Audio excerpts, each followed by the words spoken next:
अस्सलाम वालेकुम। आज हम सीखेंगे कि किसी भी क्वाड्रेटिक इक्वेशन को फैक्टराइजेशन का इस्तेमाल करते हुए कैसे सॉल्व करते हैं। आम लफ्ज़ों में आज हम फैक्टराइजेशन सीखेंगे यानी तजज़ी सीखेंगे। तो ये इक्वेशन है जी, हमें दी हुई है x square plus 2x minus 3 is equal to 0। इसको हमने तजज़ी का इस्तेमाल करते हुए इसको हल करना है। तो उसके लिए सबसे पहले आपने क्या काम करना है कि ये जो पहली रकम है ना एक्स स्क्वायर वाली, इसको आपने सेम टू सेम ऐसे ही लिख लेना है जैसे मैं यहाँ पे लिखता हूँ एक्स स्क्वायर। अच्छा, उसके बाद क्या करना है कि ये जो आखिरी रकम है इसको भी आपने वैसे ही लिख लेना है, इज़ इक्वल टू 0।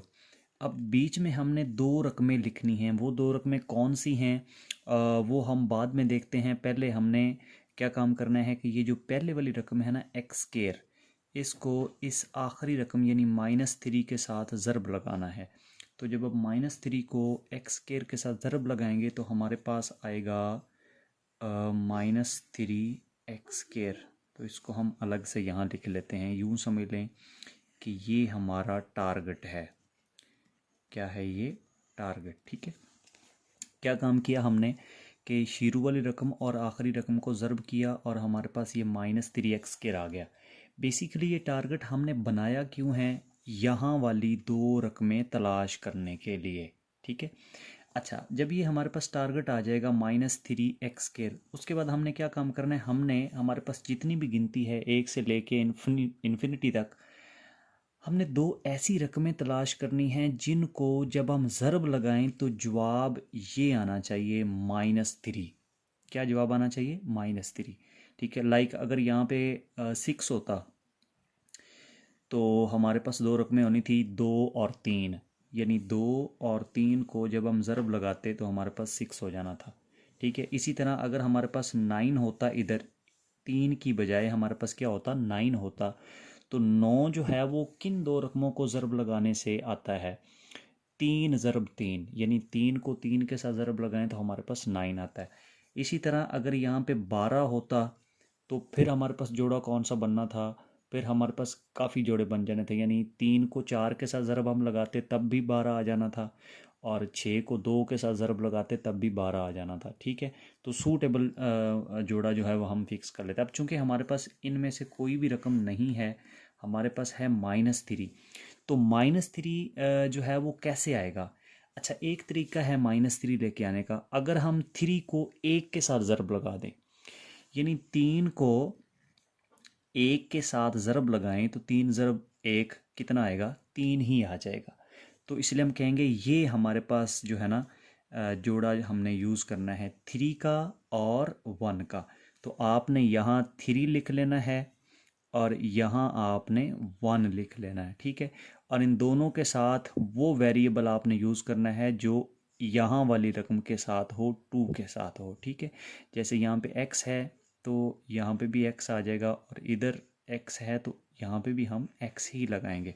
अच्छा, याद रखिए कि जैसे यहाँ पे क्वेश्चन आ रहा था कि 12 अगर हमारे पास टारगेट है तो हमारे पास दो जोड़े बन जाते हैं। 2 × 6 वाला भी बन जाता है और हमारे पास 3 × 4 वाला भी बन जाता है।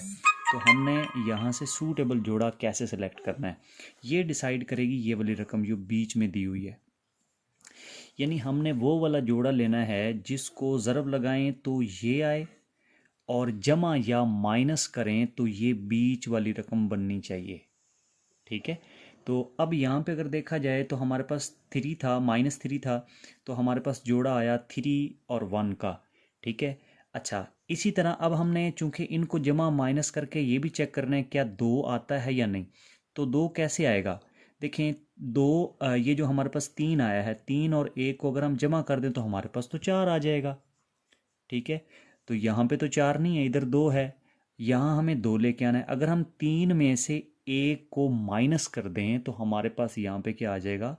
2 आ जाएगा। तो किसी रकम में से किसी दूसरी रकम को उस वक्त माइनस किया जाता है जब दोनों रकमों की अलामतें डिफरेंट हों। लाइक अगर आपसे कहा जाए x और 2x को जमा करो तो हमारे पास जाहिर सी बात है हम इसको लिखेंगे 3x। ठीक है। या फिर अगर ये -x होता या -2x होता तो इनको अगर हमने जमा करना होता तो फिर हम इसको लिखते -3x। यानी सेम अलामतें होना तो सब रकमों को हम इकट्ठा कर लेते हैं। तो माइनस कब करते हैं? एक रकम में से दूसरी रकम को कब माइनस करते हैं? जब दोनों रकमों की अलामतें मुख्तलफ हों।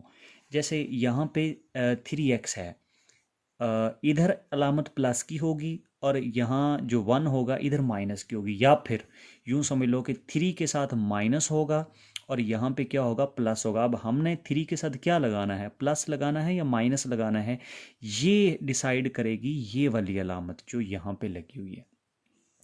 यानी जो अलामत इधर होगी वो अलामत आपने इन दोनों रकमों में से बड़ी रकम के साथ लगानी है।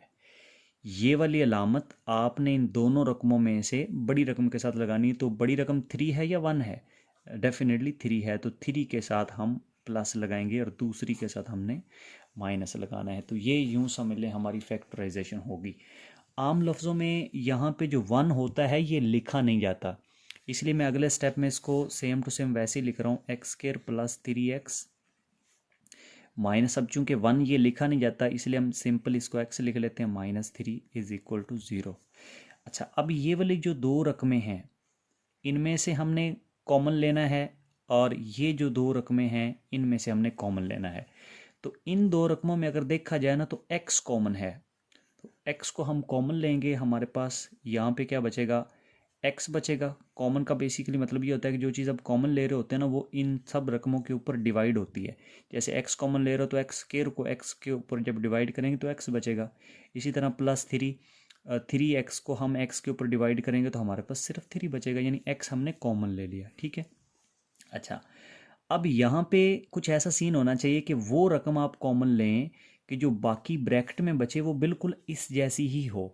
तो यहाँ कोई भी रकम ऐसी नहीं है जिसको हम कॉमन ले सके। हाँ, -1 यहाँ पे है, अगर हम -1 यहाँ पे कॉमन लेते हैं तो यहाँ माइनस चूंकि कॉमन ले लेंगे इसलिए यहाँ पे x बचेगा, और ये जो माइनस है ये भी हमने कॉमन लिया तो यहाँ पे क्या बचेगा, प्लस बचेगा, और ये 3 वैसे आ जाएगा इज इक्वल टू 0। यानी जब हम माइनस कॉमन लेंगे ना तो वो माइनस इन तमाम रकमों की जो अलामतें हैं ना उनको चेंज कर देगा। ठीक है। अगर हम प्लस कॉमन लें तो उससे इन रकमों की अलामतों में कोई तब्दीली नहीं आती। ठीक है। अच्छा, अब हमारे पास दो रकमें बन गई हैं, एक रकम है ये वाली और दूसरी रकम है ये वाली। ठीक है। तो देखा जाए तो इस रकम में है x+3 और इसमें भी x+3 है, लिहाजा x+3 भी हम कॉमन ले लेंगे। x+3 हमारे पास कॉमन आ गया और हमारे पास क्या बचा, x-1 बच गया, x-1 इज इक्वल टू 0। अब अगला काम आपने क्या काम करना है कि ये जो रकम है इसको भी 0 के बराबर रख लेना है और इस रकम को भी आपने 0 के बराबर रख लेना है।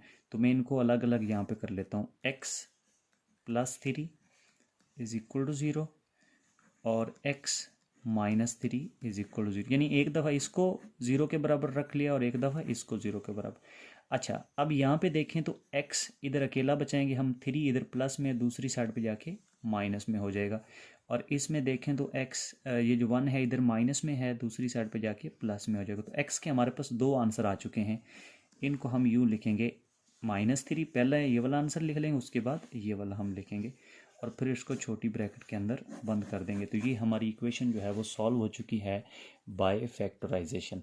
नेक्स्ट वीडियो के अंदर हम कोई और सवाल हल करेंगे, तब तक के लिए इजाज़त दीजिए। चैनल को लाजमी सब्सक्राइब करिए।